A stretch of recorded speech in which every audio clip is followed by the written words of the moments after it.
Today on Geek Devotions, podcaster youth evangelist Paul Turner joins us to talk about Shang-chi and how you don't have to allow your messed up past, maybe a messed up family, to dictate your future. I want to encourage you guys to stick around to the very end because at the end of today's episode, Paul has something very special to offer you guys for free that'll help you with your ministry, a small group, and maybe just a group of friends who want to get together, watch a cool movie, and do something special.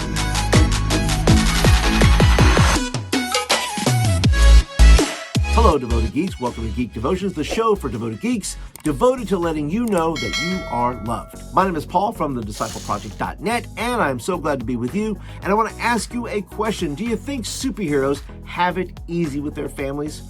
Well, listen, I think if the MCU has taught us anything, Tony Stark had an overbearing father, Black Widow's family sent her to assassin school, and Gamora and Nebula's dad, Thanos, well, he gets worst dad of the millennium.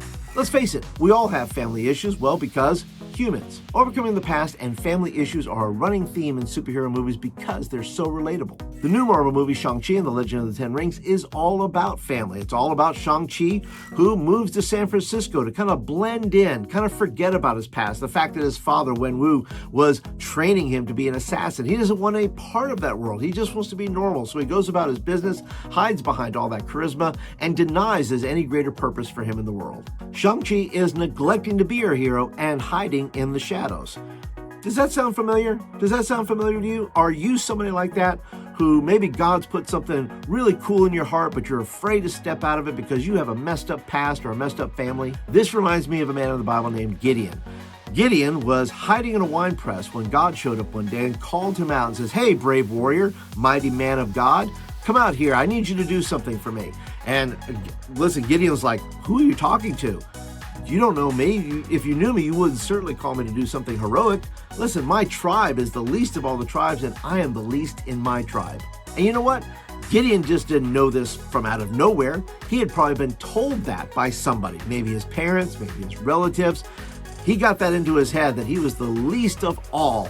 And because of that, well, what else am I going to do but hide in a wine press? After some coaxing, Gideon does finally come out of the wine press and discovers that he has a greater purpose in the world, that God led him, guided him, and he discovered that he was more than he had ever thought he could ever be. Now, I encourage you to read the entire story in Judges chapter 6 through 8. Spoiler alert, Gideon does some pretty heroic stuff. He's very real, though. He's a very real person and relatable character in the Bible. And just like you and I, listen, we have messed up families, right? Do you have a messed up family? Because I know I come from one. And let me tell you something. God is saying, look, you are not disqualified. You're not disqualified because you have a messed up family or you have a messed up past. He's saying, look, I know you're messed up. Don't hide in the background, though. The world needs you to be who I designed you to be. And listen, you're not going to be the perfect superhero. Nobody is. All superheroes are broken in some kind of way. And just like God used Gideon in his brokenness, in his mindset of that he was the least and he was the worst of them all. Can I tell you something? You and I come from maybe similar backgrounds and say, look, it's not perfect. And God is great at using imperfect people. So I want to encourage you today, if you've had thoughts that says, hey, my family, my past, I've made a lot of mistakes, whatever that may be, God can still use you. We as the heroes have to be able to step out of the shadows and take our place on the field, wherever that may be, at work, at school, at home, and simply show up and say, look, in spite of my past and in spite of my problems, I'm going to do heroic things. I'm going to do the tough things. I'm going to make the hard decisions. I'm going to live in such a way that it's going to lean into how God has designed me to be. So the next time you have those thoughts in your mind that says, look, I'm the least, I'm the worst, I have a past, let me tell you something. God has forgiven you. If you'll simply accept that forgiveness and say, you know what?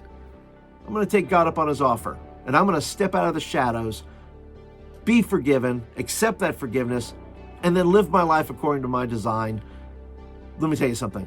There could be no greater heroic deed than to step out and say, you know what? I'm imperfect. Hey, before we leave today, if you're a youth worker or work with teenagers in any capacity, I have something for you called the Youth Worker's Guide to Shang-Chi and the Legend of the Ten Rings. It is packed with games.